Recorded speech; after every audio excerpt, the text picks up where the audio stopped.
noneho ngo nimutabare mukecuru ngo baramuturubitse.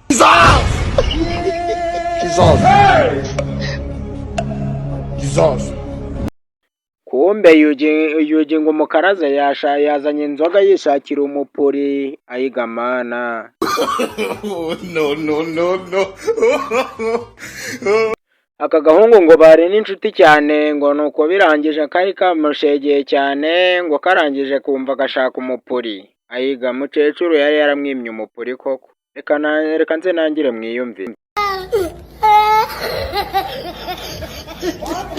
Kera ariko bitewe n'ukuntu muri iki gihe naranze abantu byose kugira ngo mwirinde bitewe n'igikomere nari mfite nta bintu byinshi nashakaga ariko bitewe n'ukuntu process zagendaga ukagarika mecesi ngende mabarira abantu niko yisanze iwanjye aracyana blotswe pe turanywa nyine ibiki byose ariko nyuma nisanga nambaye ubusa bro zina mu mihango so n'ikibazo gikomeye so niyo mpamvu nahise mbihamya tu nta n'ikindi rero ndi muri process kugira ngo babikurikirane biri official that's what I'm feeling ni inshuti yanjye nta kuntu narusha umuntu wanjye hariya outside just like that uko mbizi neza ko ari byo.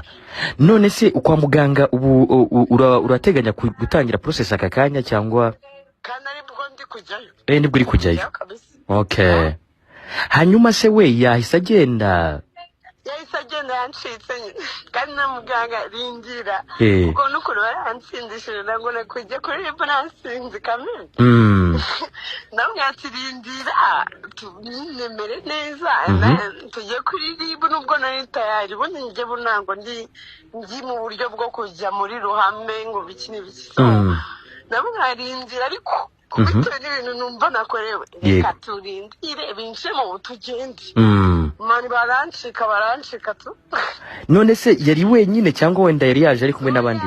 Undi mugenzi aramucikisha kubera ko njye namwanjye n'inkweto ze nazihishe ariko yagiye nta nkweto kabisa inkweto ze ziracyari mu rugo nazihishe nicyo kintu cyose kinyereka ko yankora ihohoterwa nyine. Pole sana. Ngo nuko umuhungu amaze guhaga umupuri ngo nuko bamufashe ku ngufu akiri no mu mihango ariko aka gahungu ni kabi we.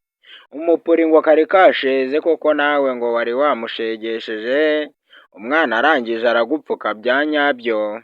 Ego mana yanjye.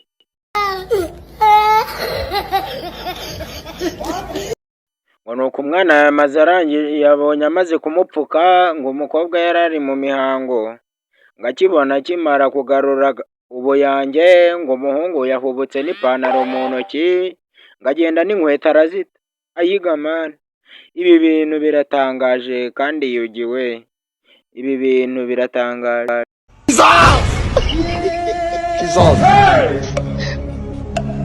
Jesus.